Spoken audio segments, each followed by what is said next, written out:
এর মাধ্যমে যে আমাদের সমাজে আল্লাহ সম্পর্কে অনেক ভুল ধারণা আছে, অনেক ভ্রান্ত আকীদা আছে, বিশ্বাস আছে, যেগুলি ইসলাম বিরোধী আকীদা, সেগুলি ঈমান ইসলামকে একেবারে নষ্ট করে ফেলবে। কুফরি শিরকি আকীদা, যেসব আকীদা রাখলে মুসলিম থাকা যায় না, এইরকমই রাসূলুল্লাহ সাল্লাল্লাহু আলাইহি ওয়াসাল্লাম সম্পর্কে ওই রকমই এমন এমন ভ্রান্ত আকীদা আছে, ধারণা আছে। ওলি আউলিয়া সম্পর্কে এমন ভ্রান্ত শিরকি কুফরি আকীদা আছে যে সেই সব আকীদার কারণে আপনি নামাজ রোজা হজ যাকাত কইরেও মুসলিম না, কারণ আপনি এক দ্বার দিয়ে ইসলামে ঢুকছেন আর এক দ্বার দিয়ে ভ্রান্ত আকীদার কারণে ইসলাম থেকে বেরিয়ে চলে যাচ্ছেন।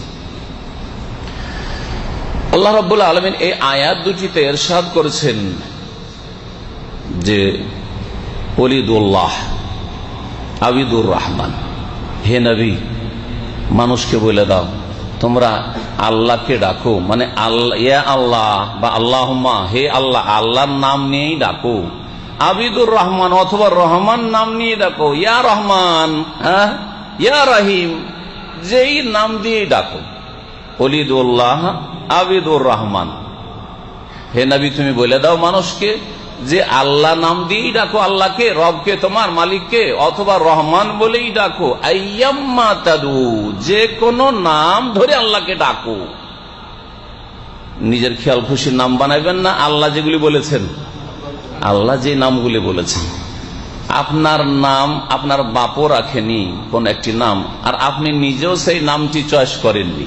অনেকে নিজে চয়েস করেছে, ভালো লেগেছে এখন চয়েস করেছে, তাই না? বা আপনার পাসপোর্টে হয়ে গেছে, কাজে কর্মে পাসপোর্টে ওই নামটি হয়ে গেছে, অনেকের এরকম আছে। বাপ রেখেছে একরকম নাম, তারপরে আপনার নাম আসার সময় আর একটা, সেটাও মেনে নেবেন।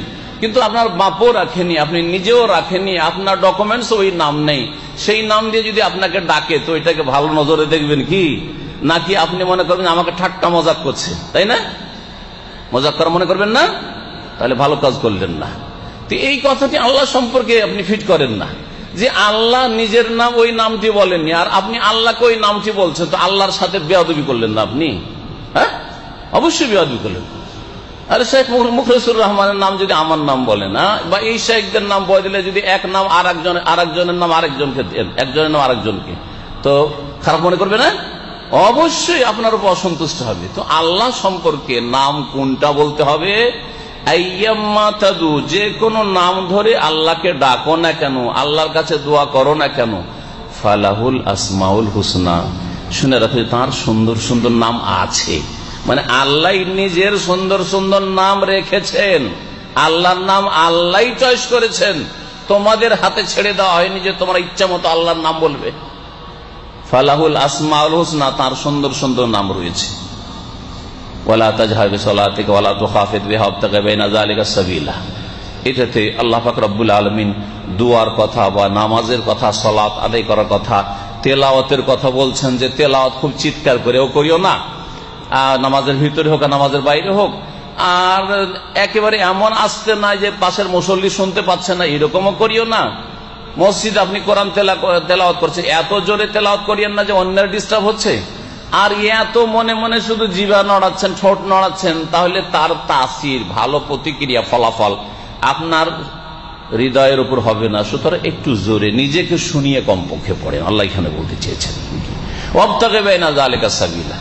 তারপরে যে আয়াতটি রয়েছে সেটা বলতে চাইছি, এতে রয়েছে নেগেটিভ। এতক্ষণ কি পেলেন? যে আল্লাহর নাম, আল্লাহকে আল্লাহ বলে ডাকো, রহমান বলে ডাকো, বা আরো যে আসমায়ে হুসনা 99টি নাম আপনাদের জানা আছে, যে কোনো নাম ধরে যে নামগুলি আল্লাহ বলেছেন এই নামের মধ্যে, এই নামের কোন একটি নাম ধরে ডাকো। ফালাহুল আসমাউল হুসনা, আল্লাহর সুন্দর সুন্দর নাম আছে, এই গুণগুলি আল্লাহ পাকের আছে। যেটা নাই সেটা বলিয়েন না, যেটা নাই সেটা বলিয়েন না। তাহলে আল্লাহ সম্পর্কে আমার দেশের অধিকাংশ লোকেরা একটা, এই ভুলটা এখানে বয়ান করেই দিই, অধিকাংশ লোকেরা খোদা বলে, খোদা হাফেজ বলে না, বলে না?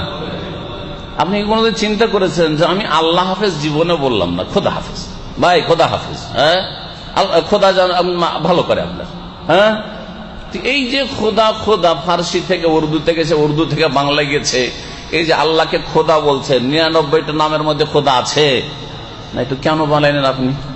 আপনার নাম যদি আমি বানিয়ে বলি, হ্যাঁ, তাহলে আপনি কি পছন্দ করবেন? কখনো পছন্দ করবেন না। যেই নামগুলি সুন্দর সুন্দর আল্লাহর আছে কোরআনে কারীম অথবা রাসূলের হাদিস, ওই নামগুলি বলতে কষ্ট কিসের?